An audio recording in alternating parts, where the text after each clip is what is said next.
Сәлеметсіздер ме, балалар? Бүгінгі сабақтың тақырыбы сәбіз шырыны дәмді. Здравствуйте, ребята! Тема сегодняшнего урока – морковный сок вкусный.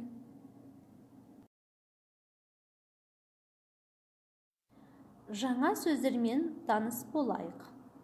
Ознакомимся с новыми словами. Дәмді – вкусный. Сәбіз – морковь. Қызанақ – помидор. Еще раз повторяем. Дәмді – вкусный. Сәбіз – морковь.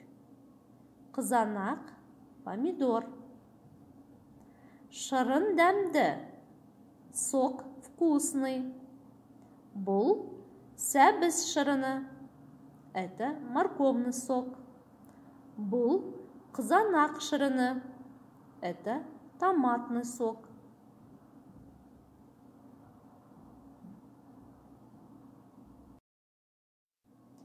Тыңда, қайтала оқы. Қызанақ шырыны дәмді. Томатный сок вкусный. Бұл сәбіз шырыны. Это сок морковный. Сәбіз – морковь. Қызанақ – помидор. Үшінші тапсырма айтылым. Анна мен Анель қандай шырын ішіп отыр? Айтып бер. Анна и Анель какой сок пьют? Расскажите.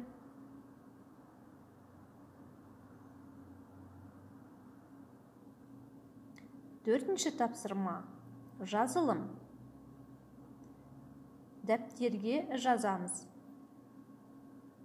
Көп нүктенің орнына тиісті әріптерді қойып жаз. Вместо пропущенных букв вставляем буквы. Например, сәбіз. Үйге тапсырма. 36-шы бет жаттау. Тіл үйірген шырыным, жемістердің бірімін. Мен маржандай шиемін, ұнатамын күн нұрын. Нұрхан Жанаевтың 4 жолды өлеңін жаттап келесіңдер. Сонымен қатар, бүгінгі өткен жаңа сөздерді де жаттап келесіңдер. Қандай жаңа сөздерді өттік? Есімізге түсірейік. Дәмді, вкусный, сәбіз, морковь, қызанақ, помидор. Осы жаңа сөздерді жаттап келесіңдер. Осымен сабағымыз аяқталды. Сау болыңдар.